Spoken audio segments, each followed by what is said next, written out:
जी अस्सलाम वालेकुम स्टूडेंट्स, मैं सनम नाज। आज हम जो है वो एनिमल फिजियोलॉजी जो एमएससी पार्ट 1 का कोर्स है, उसमें हम न्यू चैप्टर स्टार्ट करने जा रहे हैं, osmo regulation and excretion. Osmo regulation and excretion के चैप्टर में हमारा जो फर्स्ट टॉपिक है वो है osmo regulation in aquatic environment. Short सा बेसिक सा टॉपिक है आज। इसमें हम एक्वेटिक एनवायरनमेंट के जो है उनमें ऑस्मो रेगुलेशन चेक करेंगे। सबसे पहले कुछ बेसिक टर्म्स देख लेते हैं हम। इनमें देखें बेसिक टर्म्स जैसे ऑस्मो रेगुलेशन की डेफिनेशन यू ऑल नो कि maintenance of constant osmotic pressure in the fluids of an organism by the control of water and salt concentration, यानी कि वाटर एंड साल्ट की कंसंट्रेशन को regulate करके उनके अंदर चेंजेस ला के जो टोटल बॉडी फ्लूइड कंसंट्रेशन है उसको कांस्टेंट रखना जो है, ये सारा प्रोसीजर जो है वो ऑस्मो रेगुलेशन कहलाता है। ठीक है, इसमें एक टर्म आती है ऑस्मोलैरिटी। ऑस्मोलैरिटी क्या होती है? Total concentration of all solutes in the solution, यानी कि जैसे अगर हम बात कर रहे हैं ऑस्मो रेगुलेशन की, तो उसमें हम ये बात कर रहे हैं कि वाटर एंड साल्ट कंसंट्रेशन को हम देखते हैं। ठीक है, तो अगर हम वाटर एंड साल्ट कंसंट्रेशन को कलेक्टिवली चेक करते हैं कि वाटर की जो परसेंटेज है वो क्या है बॉडी के अंदर, और साल्ट की जो परसेंटेज है वो क्या है बॉडी के अंदर, तो अगर हम इनको इंडिविजुअल लेवल पे देखेंगे तो वाटर को, यानी कि अगर हम वाटर का ऑस्मो रेगुलेशन चेक कर रहे हैं तो उसके लिहाज से फिर हम साल्ट को इतना ज़्यादा कंसीडर नहीं करते, या अगर साल्ट के कर रहे हैं तो वाटर को ज़्यादा जो है वो कंसीडर नहीं करते। लेकिन अगर एट अ टाइम हम जितने भी बॉडी के अंदर सॉल्यूट्स हैं, सारे सॉल्यूट्स को कंसंट्रेशन को एक साथ एक कंपैरिजन में अगर हम कंसीडर करते हैं, यानी कि टोटल कंसंट्रेशन कंसीडर करते हैं, तो उसको हम बोलते हैं कि ये उसकी ऑस्मोलैरिटी है। देन है जी एक यूनिट होता है ऑस्मोलैरिटी को मेजर करने का, वो यूनिट क्या होता है? मिली ओसोमोल्स। मिली ओसोमोल्स को शॉर्ट फॉर्म में हम MOSM कहते हैं। ठीक है, कैपिटल में ये सारा लिखा जाएगा क्योंकि एब्रीवेशन है मिली ओसोमोल्स का। मिली ओसोमोल्स क्या है कि मेजरिंग यूनिट है ऑफ ऑस्मोलैरिटी। 1 मिली ओसोमोल जो है वो इक्वल होता है 0.001 मोल के। नेक्स्ट देखें जी, एक्वेटिक एनवायरनमेंट के अंदर हमारे पास पहले जो है वो फ्रेश वाटर एनवायरनमेंट आता है। फ्रेश वाटर एनवायरनमेंट के अंदर क्या होता है कि जो फ्रेश वाटर वर्टिब्रेट या फ्रेश वाटर फिशेस हैं, उनकी जो बॉडी होती है वो नॉर्मली हाइपर ऑस्मोटिक होती है as compare to their water, यानी कि बॉडी के अंदर जो है वो साल्ट कंसनट्रेशन ज़्यादा होती है, और जो वाटर है आउटसाइड एनवायरनमेंट है उसके अंदर जो साल्ट कंसनट्रेशन होती है वो लो होती है। ठीक है, तो जो फ्रेश वाटर के एनिमल्स हैं उनको कौन कौन से चैलेंजेस फेस करना पड़ते हैं? फर्स्ट चैलेंज तो इनका ये होता है क्योंकि साल्ट कंसनट्रेशन बॉडी के अंदर ज़्यादा है, वाटर कंसनट्रेशन लो है, तो कंटिन्यूसली वो वाटर को बॉडी के अंदर ऐड कर रहे होते हैं, इनके बहुत ज़्यादा पानी पी रहे होते हैं। तो कंटिन्यूसली वाटर को बॉडी के अंदर ऐड करने से फर्स्ट चैलेंज क्या होता है कि बॉडी जो है वो स्वेल हो जाती है, यानी कि swelling up body by continuous addition of water.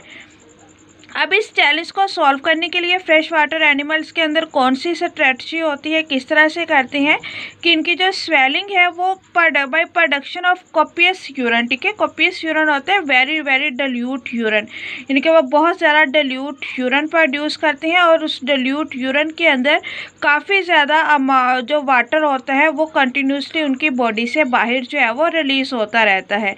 लेकिन इसका एक जो है वो इनको नुकसान भी है। नुकसान क्या होता है कि यानी कि जब कंटिन्यूसली डिल्यूट यूरिन जो है वो बॉडी के अंदर से खारिज हो रहा है तो ऑटोमेटिकली उसके अंदर कुछ बायोलॉजिकली इंपॉर्टेंट साल्ट्स भी होते हैं जो कि बॉडी ने रीअब्जॉर्ब करना होते हैं।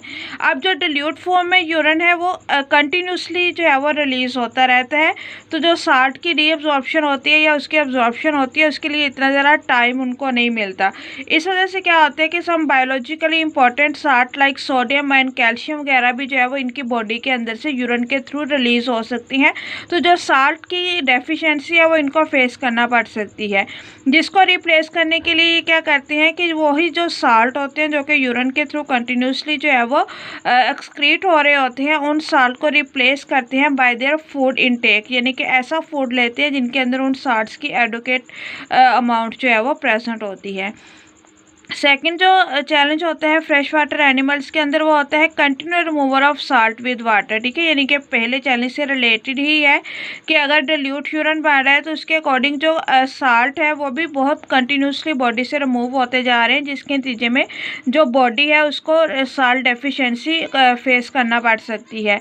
अब कुछ साल्ट तो जो है वो फूड के थ्रू इनटेक कर लेंगे, लेकिन कुछ साल्ट ऐसे हैं जो कि फूड अगर बाई चांस उनको फूड के थ्रू वो साल्ट नहीं मिल रहे तो उस सूरत में वो क्या करते हैं कि जैसे कि फिशेस है तो फिशेस के अंदर ये एबिलिटी होती है कि वो अपने गिल्स के अंदर, यानी कि जब उनके गिल्स के अंदर वाटर जो है वो काउंटर करंट एक्सचेंज में जो है वो मूव कर रहा होता है, तो उन काउंटर करंट एक्सचेंज के दौरान फिशेस जो है वो एक्टिव ट्रांसपोर्ट के ज़रिए बहुत ज़्यादा रैपिडली जो साल्ट होते हैं वो वाटर से अपने बॉडी के अंदर अब्जॉर्ब कर लेते हैं। और यही जो सेम स्ट्रेटजी होती है ये एम्फीबियंस की स्किन में होती है, रेप्टाइल्स के ब्लैडर में और मैमल्स की किडनी के अंदर, यानी कि वो इस तरह से एक्टिवली जो है वो साल्ट को अब्जॉर्ब करते हैं और इस तरह जो साल्ट की डेफिशिएंसी होती है वो बहुत ज़्यादा उनको फेस करना नहीं पड़ती। देन है जी मरीन एनवायरनमेंट। मरीन एनवायरनमेंट के अंदर मोस्टली जो होते हैं वो नियरली कांस्टेंट होते हैं अपने एनवायरनमेंट के साथ, यानी कि बहुत कम डिफरेंस होता है उनके बॉडी फ्लूइड और उनके एनवायरनमेंट के, इसलिए उनको बहुत ज़्यादा एनर्जी जो है वो उस पर जो है वो नहीं लगानी पड़ती अपने उसमें रेगुलेशन को मेंटेन करने के लिए। जैसे कि अगर हम हैग फिशेस को देखते हैं तो हैग फिशेस ऐसे मरीन एनिमल्स की एग्जाम्पल है जिनकी जो कंडीशन होती है वो आइसोसोमेटिक कंडीशन होती है एनवायरनमेंट के साथ, ठीक है। यानी कि इनकी तकरीबन इनका एनवायरनमेंट के साथ जो बॉडी फ्लूइड है वो सेम होता है। हैग फिशेस के केस में कुछ साल्ट्स ऐसे होते हैं जो कि ये लोअर कंसंट्रेशन में रखते हैं like calcium, magnesium and sulphate ion वगैरह, और कुछ साल्ट ऐसे होते हैं जिनको ये हायर कंसंट्रेशन में रखते हैं लाइक सोडियम एंड क्लोरीन वगैरह।